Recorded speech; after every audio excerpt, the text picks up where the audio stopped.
I mean, so yeast fundamentally what it does is it takes sugar and turns it into alcohol and CO2. Yeah. Yes, and then what does it do? It spits out. Oh yeah, and then there's like a million byproducts as well. That's what's important is what it's. And there's a bunch of commercial yeasts which have been I mean, and again, they're not just like some random thing. It's not like bread yeast. Over decades and decades and decades in France and Italy and everywhere all over the world, people have found some fermenter someplace that has this just like spectacular it to it.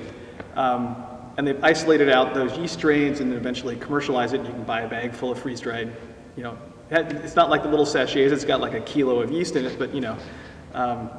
And you can pick the flavors that you want. You can go through a catalog and say, I want red roses. No, I want yellow roses. No, I want, you know, this pump and I want that. And we're not religiously against doing that because we need to actually make wine. So if our wines are not kicking off, if they don't have what it needs, we will inoculate. We actually use commercial yeast on the white wines. Yeah. Because it's a big style tool on white wines, and I actually like it, and it's fun. And we do some wild experiments on whites too, but I actually like the results we get with commercial yeast. On Pinot, we actually don't, as a rule, use commercial yeast because I like what we get by just using what comes in on the grapes. It's so much easier. We don't have to worry about pitching yeast at a certain point. The fermenter just starts fermenting. I'm all about the easy too. I'm all about so the thing is, when I was learning to make wine, I actually worked for somebody who did all native ferments, which is why it doesn't freak me out too much. When grapes come in, they have this whole soup of stuff stuck to the outside of them. They've got bacteria, they've got yeast, they've got all kinds of things from just being out in the air.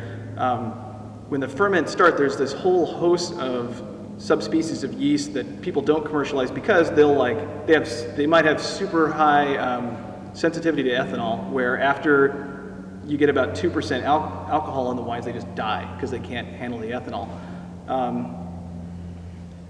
But they give you these really cool aromatic pops of brightness, lifted notes, flowery notes that you don't get from having just this monoculture of commercial yeast. Now, even with a natural uninoculated start, eventually there's going to be one dominant strain of yeast that's going to just kill off everything else. It'll out-compete, and you'll end up, by the time you have 6-7% alcohol, you'll have just this one thing in the soup.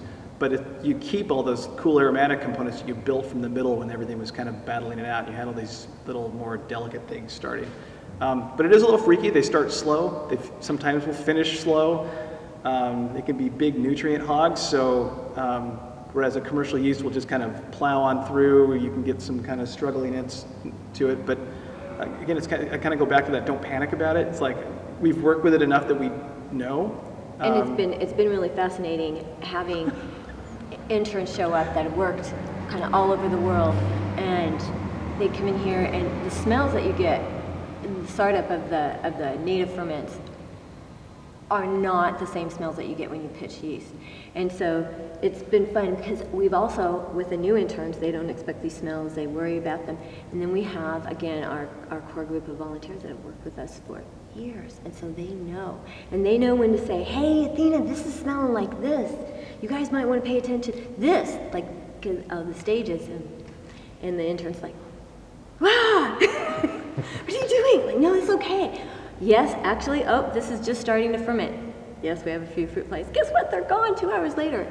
Yes, now this smells like, yeah. And that's what makes the winemaking interesting, and hence, I think, the wines.